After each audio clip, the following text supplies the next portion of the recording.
नमस्कार साथियों, आप सबका पुनः स्वागत है श्रद्धा वेद पुराण में। तो आज हम लोग डिस्कस करेंगे श्रीमद् भगवद गीता अध्याय 11 श्लोक अर्थ 53।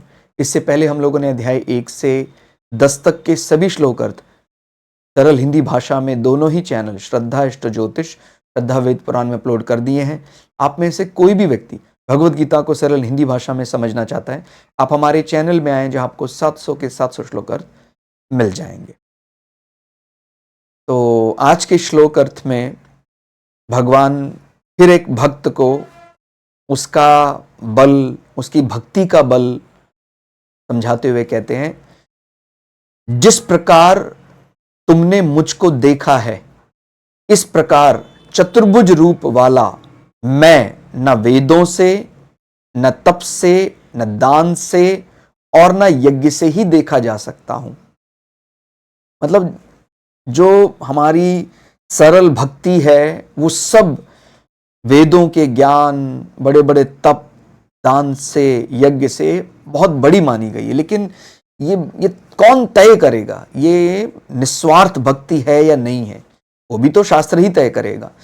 माने अपने मन से ही हमने कोई भक्ति का प्रारूप बना लिया और ये माने बैठे हैं कि यही भक्ति सर्वश्रेष्ठ है, तो ये तो माने हम अपने से तय नहीं कर सकते हैं। ये भी गुरु या शास्त्र ही तय कर सकता है।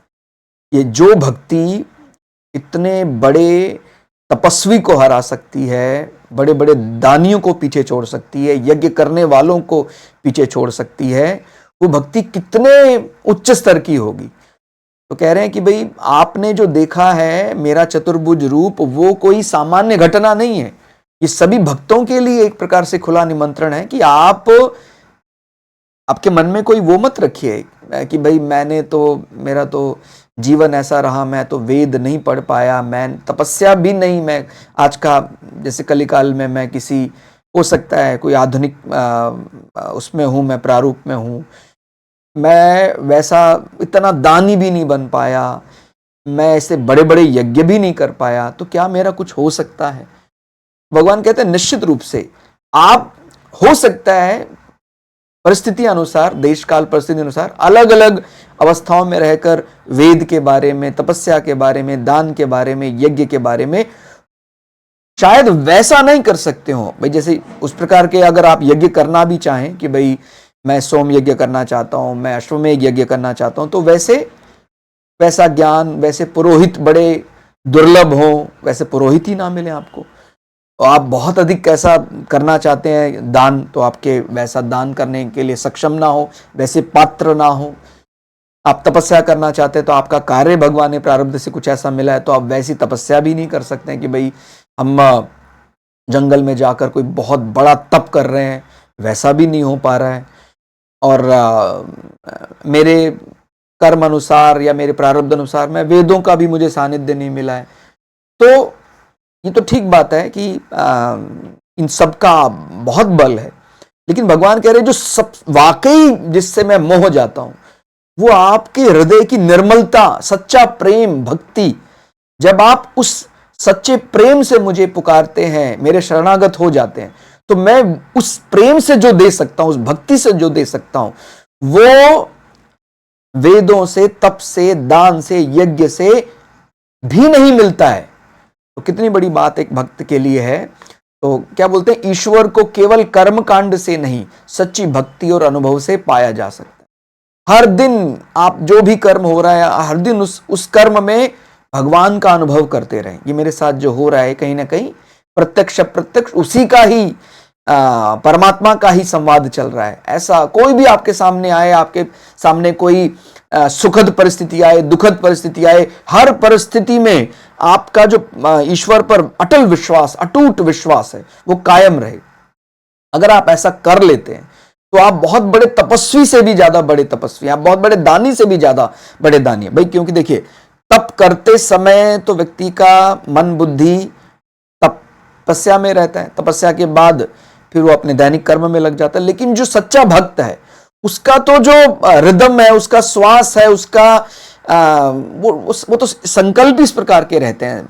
जब सच्चा भक्त कहता है कि भाई मैं तो प्रभु जब तक मेरी सांसें चलती रहेंगी, हर सांस का आना जाना, मेरी हृदय गति जब तक रहेगी, मेरी हर हृदय गति आपका ही नाम ले रही है। इस प्रकार के जो सच्चे भक्त होते हैं, माने उनके लिए फिर ऐसा नहीं कि भाई आपको इस समय पूजा करनी है और इस समय आप ये कर्म, कहते हैं मैं तो कुछ भी कर रहा हूं, मैं तो ईश्वर का ही करके कर रहा हूं। तो जब ऐसा विचार आ जाता है तो फिर तो वो दुर्लभ जो चीजें हैं, जो बड़े बड़े तपस्वियों को, दानियों को, यज्ञ करने वालों को भी नहीं मिल सकती, वो भी उस सच्चे भक्त को मिल जाती है। तो यहां पर क्या समझना है, बाहरी साधन जो है उसका जो फल है वो सीमित हो सकता है। भाई जैसे वेद पढ़ना है वो ज्ञान रूप मिलेगा, तपस्या करना है वो कठोर अनुशासन देगा, दान देना उससे आपको अर्जित पुण्य बढ़ेगा, यज्ञ करना है, धार्मिक कर्म, ये सब बहुत अच्छे हैं, ऐसा नहीं कि इनमें कोई कमजोरी है, करना ही चाहिए। लेकिन ईश्वर के वास्तविक स्वरूप का अनुभव अकेले इनसे नहीं हो सकता है। आप ये सब कर्म कर रहे हैं लेकिन आप हृदय की शुद्धता, निर्मलता, ईश्वर के प्रति बार बार प्रेम अनुभव नहीं कर पा रहे हैं, तो ईश्वर के दर्शन आपको नहीं हो सकते। इसकी बजाय माने आप वेदों से आपकी दूरी बन गई, किसी कारण से आप तपस्या नहीं कर पाए, आप बड़े दान भी नहीं कर पाए, यज्ञ भी नहीं कर पाए, फिर भी हो सकता है आपके उस सच्चे प्रेम और भक्ति के कारण ईश्वर आपको वो दे दे जो बड़े बड़े तपस्वियों को नहीं मिल सकता है। ठीक हो गया। तो केवल नियमों से नहीं, केवल कर्मकांड से नहीं, बल्कि पूर्ण समर्पण, प्रेम, सच्ची भावना से ही ईश्वर का साक्षात्कार संभव है। ईश्वर का साक्षात्कार यानी वो वास्तविकता, मैं कौन हूं, कहां से आया हूं, ये सब लगातार प्रश्न चलता रहता है, वो तभी समझ में आएगा। तो पहली शर्त ही है सच्चाई। आप अपने आप से भी जो संवाद करें उसमें भी किसी प्रकार की कोई इम्प्योरिटी, कोई मिलावट ना हो।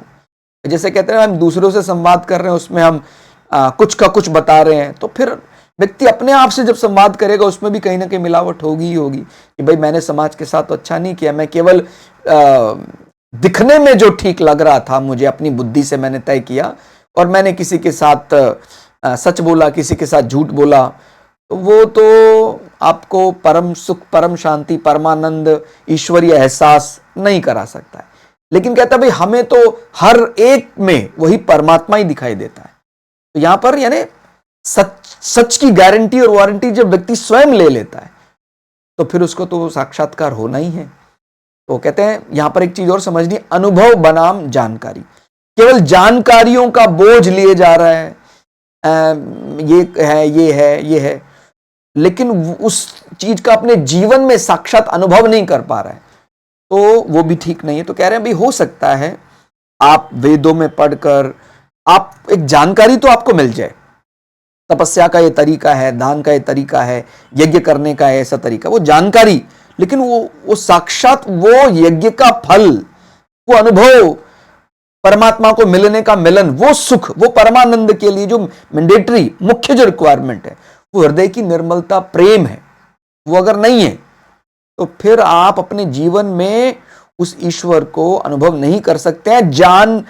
माने वो जान रहे हैं आप ये ऐसा हो सकता है, फिर भी आप अनुभव नहीं कर पा रहे हैं। तो ये समझना है भगवान यहां कह रहे हैं कि मुझे जानना नहीं, मुझे अनुभव करना जरूरी है। हर बार अपने जीवन में आप जो भी कोई कर्म उसमें मुख्य विषय है कि समर्पण, सच्ची भक्ति, प्रेम ईश्वर के प्रति वो होना चाहिए।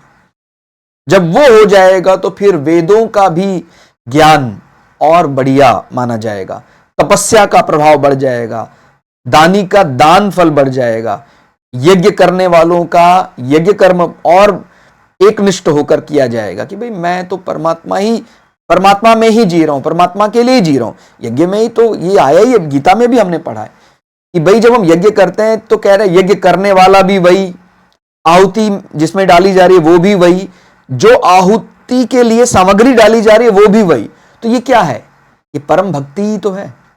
और जब व्यक्ति केवल कर्म कर रहा है कि भाई ये कोई संविधा है, संविधा मैंने यज्ञ कर लिया, तो वो एक प्रकार से तकनीकी रूप से तो बहुत स्ट्रांग, उसको जानकारी है, इसके बाद ये स्टेप, इसके बाद ये स्टेप, लेकिन उसके साथ उसको समर्पण चाहिए, सच्चा प्रेम चाहिए, उसकी वारंटी गारंटी खुद लेनी पड़ेगी ये कोई दिखाने का विषय नहीं है, खुद स्वयं से कि नहीं मैं तो जान ही रहा हूं, मेरा प्रेम कोई दिखावा नहीं है, मेरा कोई प्रेम समाज के लिए नहीं है, वो तो मैं ईश्वर के साथ, ईश्वर जानता है, मैं जानता हूं। तो जब ऐसा प्रेम होता है तो फिर वो दुर्लभ ज्ञान, वो दुर्लभ स्वरूप भी भगवान आपके सामने प्रकट कर देता है, जो बड़े बड़े ज्ञानियों को भी प्राप्त नहीं हो सकता है बड़ी बड़ी तपस्याओं के बाद। तो आज के श्लोक में फिलहाल इतना ही। और जैसे हमने तय किया है कि भाई हम भगवत गीता का एक भी श्लोक अर्थ छोड़ने वाले नहीं है। कुछ कुछ श्लोक अर्थ आपको एहसास भी हो रहा होगा, आपको अनुभूति हो रही होगी, काफी अर्थ में एक जैसे लग रहे हैं, लेकिन क्यों पढ़ रहे हैं हम? भाई कह रहे हैं भाई हमने इससे पहले भी कुछ श्लोक अर्थ पढ़े थे 49-50, उसका भी अर्थ कुछ कुछ 53वें श्लोक से मैच करता दिखाई दे रहा है, फिर भी हम भी पढ़ रहे हैं। बस जान लिया हमने उसको, मैंने श्लोक अर्थ को जान लिया, अब क्या करना है? अपने जीवन में भक्ति को उतारना भी तो है। तो जब बार बार उस विचार का पुनरावृत्ति होगी तभी वो जागेगा। तो हमें सच्ची भक्ति को अपने हृदय में जगाना है, केवल जानकारियों का बोझ इकट्ठा नहीं करना है कि भाई ये स्वरूप में भगवान है, इसमें रहते हैं, वो तो जरूरी है ही। उसके साथ साथ अगर वो जानकारी हमारे प्रभु के साथ साक्षात्कार ही नहीं करवा पा रही है तो फिर उस जानकारी का बोझ, उसका क्या लाभ है? और वो तभी हो सकता है, साक्षात्कार तभी हो सकता है जब हृदय में सच्ची प्रेम, हमारा समर्पण जाग जाए ईश्वर के प्रति। तो इसी मंगल कामना के साथ कि आपके हृदय में भी सच्ची भक्ति जागे। आज के श्लोक अर्थ में फिलहाल इतना ही। श्लोक अर्थ आपको कैसा लगा आप कमेंट करके हमें जरूर बताइएगा। मिलते हैं अगले श्लोक अर्थ के साथ। नमस्कार।